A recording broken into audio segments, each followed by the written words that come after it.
Assalamualaikum warahmatullahi wabarakatuh.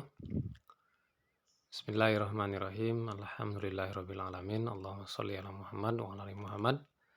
Baik teman-teman sekalian, pada kesempatan hari ini kita teruskan bahasan kita di materi akhlak. Yang tema kali ini yaitu tentang akhlak menuntut ilmu. Ya, ada sebuah pertanyaan yang biasanya ditanyakan oleh beberapa mahasiswa untuk melihat dia ikhlas atau tidak. Almarhum Prof. Yunhar Ilyas mengatakan bahwa salah satu ciri di mana seorang ikhlas ketika dia menuntut ilmu adalah keberhasilan atau manfaat ilmunya sewaktu setelah selesai dari perkuliahan.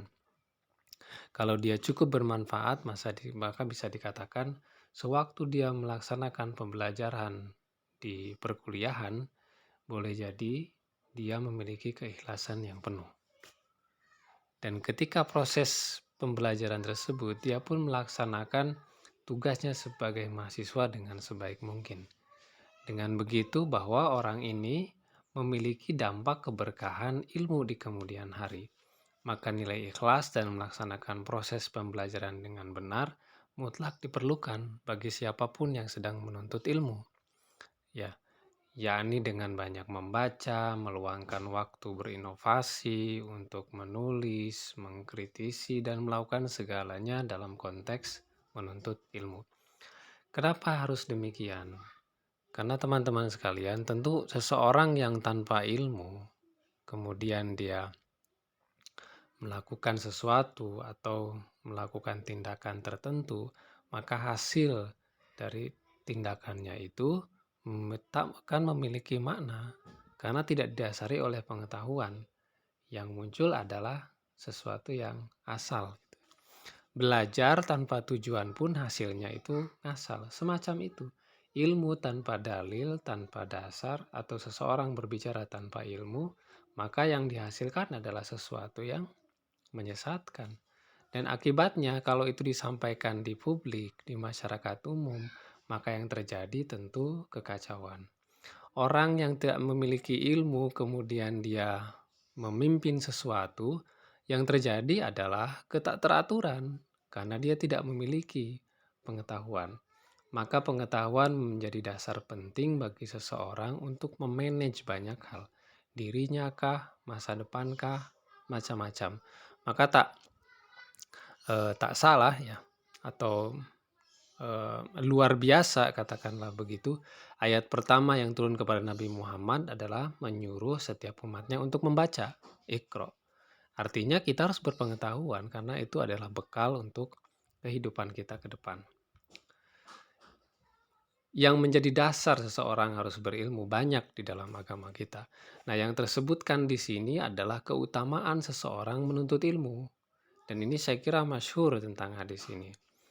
Qala Rasulullah, man kharaja fi talabil ilmi kana fi sabilillah hatta yarji'a. Siapa yang menuntut ilmu, maka dia berada di jalan Allah sampai dia kembali ke tempat dia berasal. Anda sekarang dari luar Jogja datang ke Jogja untuk belajar. Selama Anda berada di Jogja, maka yang Anda kerjakan berada di sabilillah. Bukan cuma orang yang sedang berperang di jalan Allah, Anda pun dikategorikan berperang di jalan Allah.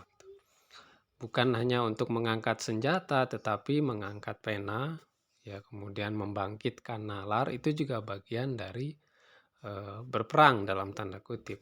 Dan karenanya pekerjaan yang dilakukan tidak mudah, ia pun bisa dianggap sebagai jihad berat. Ya, karena tidak semua orang mampu untuk belajar dan konsisten selama bertahun-tahun. Dalam hadis riwayat lain disebutkan dalam riwayat Muslim, man salaka tariqan yaltamisu fihi ilman sahalallahu tariqan ilal jannah. Jaminannya jelas, jaminannya adalah surga.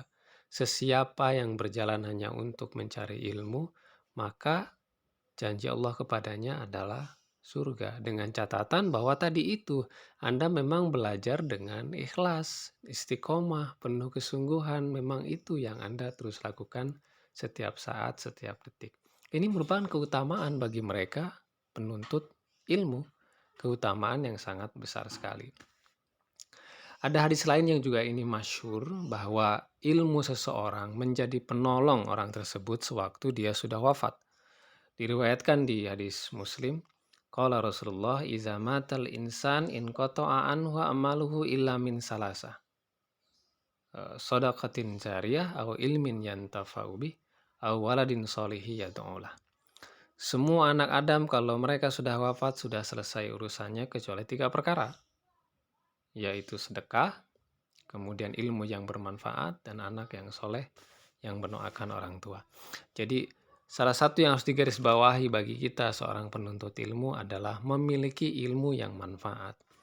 Dan tentu ilmu yang manfaat itu kita berikan setelah kita selesai dari perkuliahan.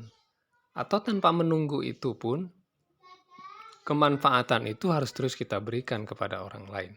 Karena Anda juga sudah memiliki pengetahuan meskipun sedikit ya. Di dalam agama kita disebutkan balighu anni walau ayah. Meskipun hanya satu ayat yang kita bisa sampaikan kepada orang lain.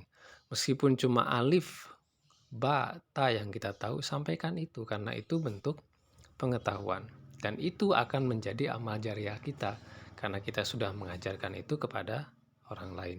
Maka ajarilah siapapun yang belajar dengan kita sesuatu yang baik dan positif.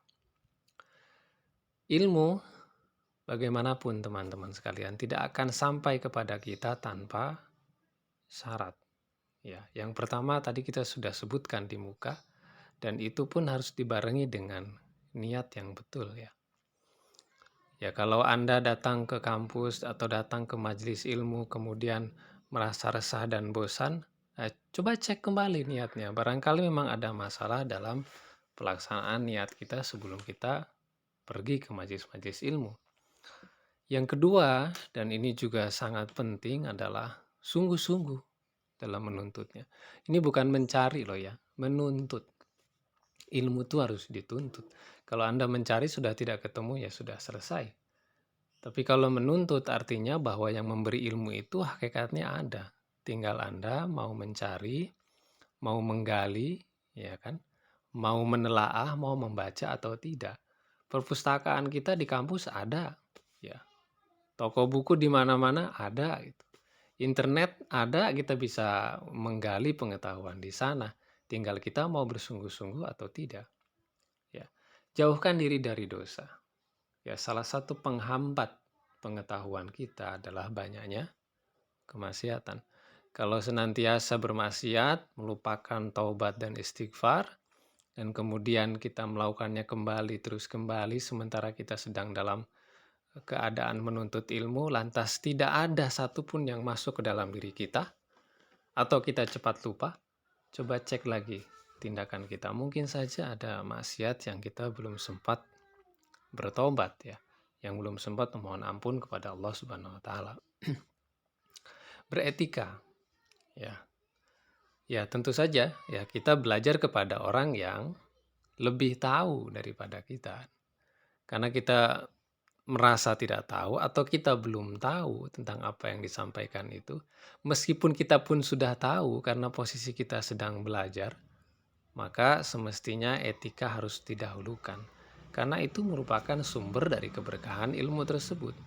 Jikapun itu tidak menjadi sumber atau kita tidak meyakini itu, di kita di budaya timur ya, belum kita masuk ke dalam budaya agama, etika itu harus tetap dikedepankan untuk banyak hal.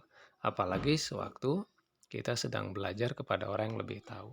Setelah kita mengetahui ilmu tersebut, maka kita harus berusaha untuk mengamalkannya sedikit demi sedikit. Ini merupakan prasyarat penting dari seorang penuntut ilmu, meskipun kita masih belajar di bangku kuliah.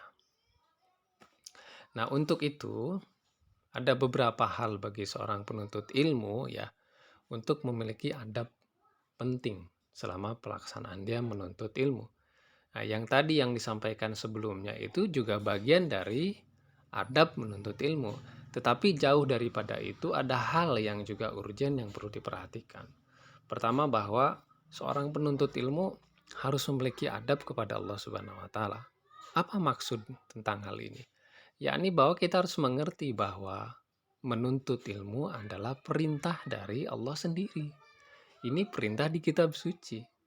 Ya, ini perintah Al-Quran. Maka pelaksanaan Anda dalam menuntut ilmu mesti harus diniatkan untuk niat ibadah kepada Allah Subhanahu wa taala, untuk meninggikan kalimat-kalimat Allah gitu, untuk menyebarkan pengetahuan, untuk menyebarkan amilus solihat, kan begitu.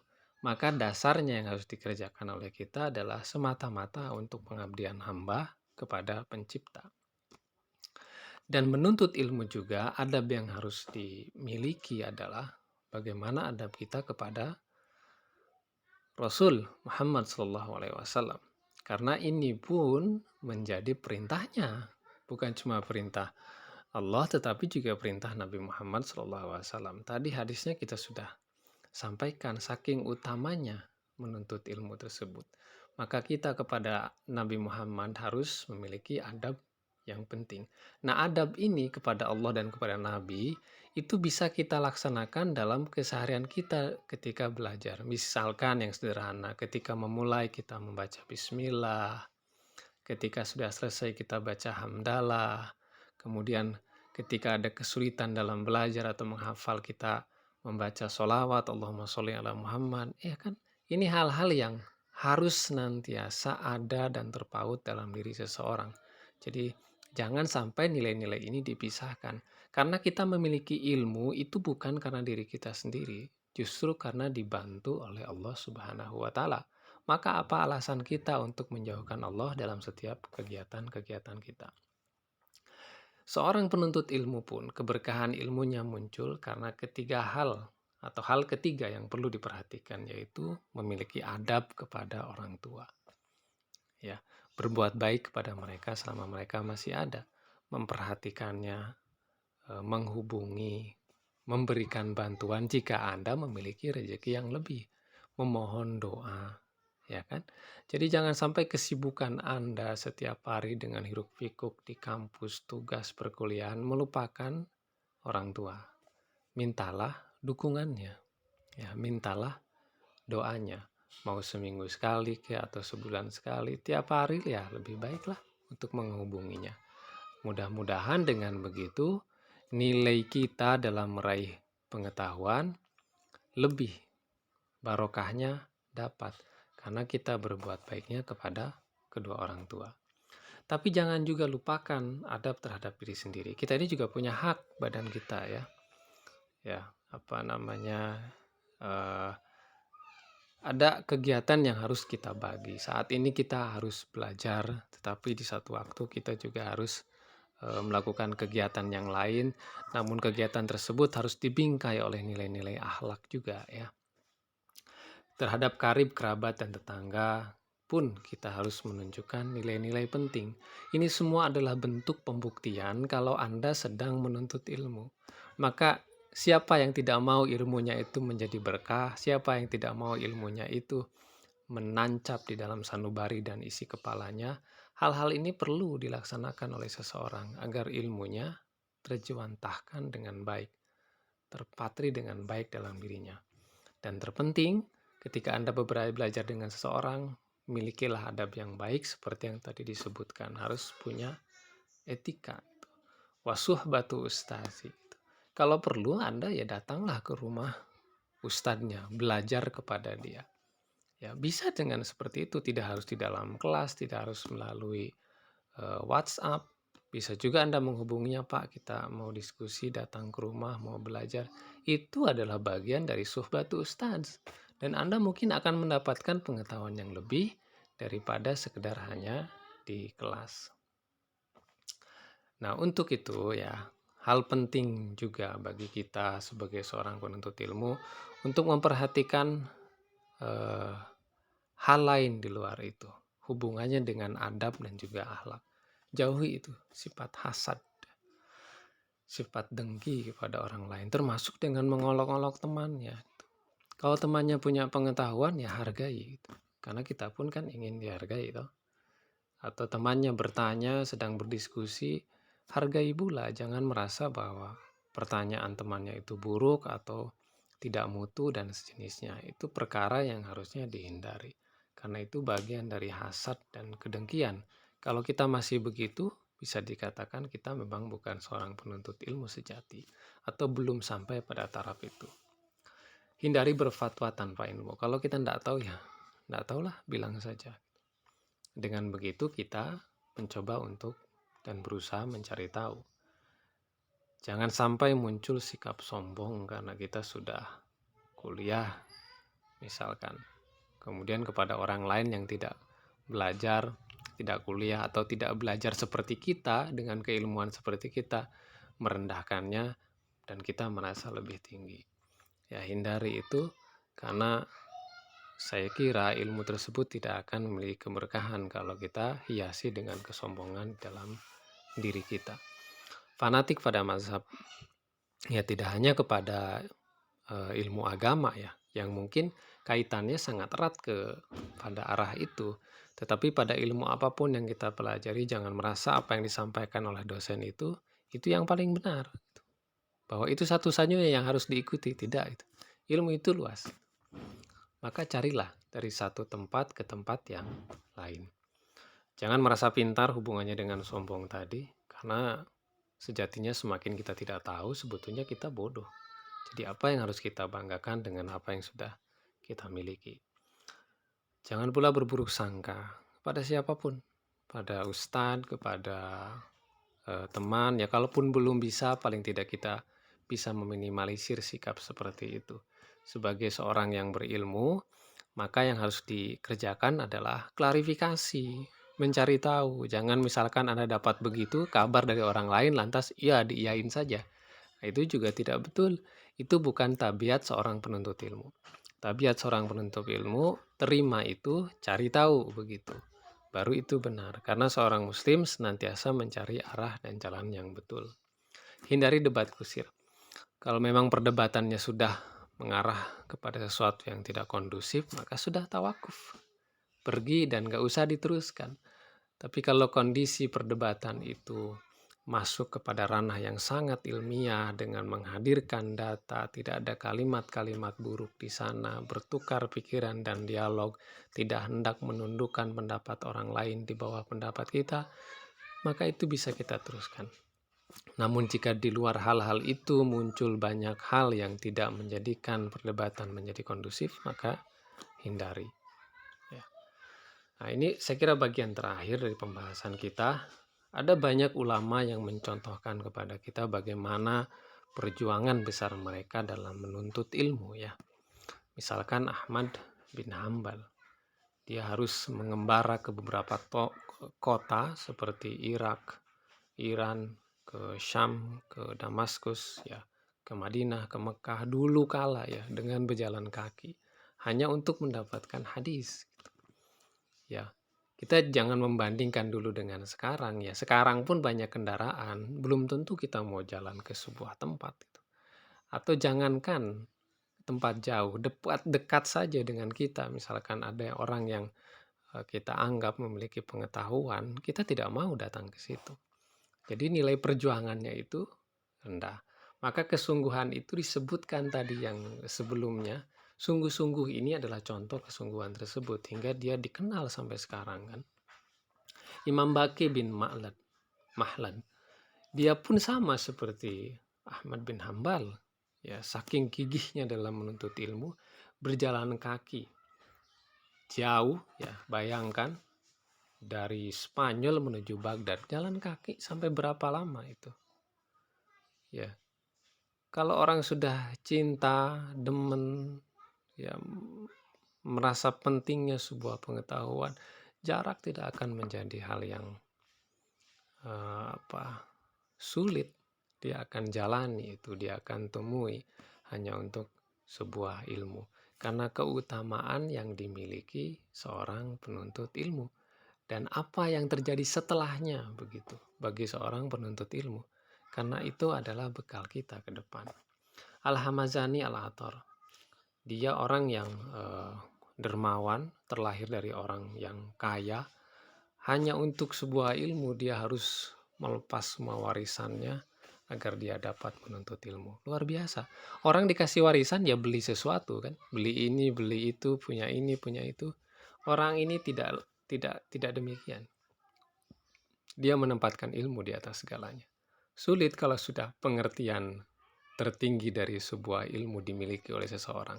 Yang ada di dalam dirinya adalah menghiasi dengan pengetahuan dan ilmu, bukan harta-harta yang bakal habis sesaat. Ada lagi yang lebih fenomenal adalah Hafidz Sam'ani, belajar kepada lebih dari 7.000 syekh. Ya, bagaimana coba kita membayangkan itu? Anda baru belajar dengan berapa dosen? Masa baru mau membanggakan diri, oh saya pintar lulusan UAD, kan tidak mungkin. Dan jangan sampai begitu. Ya.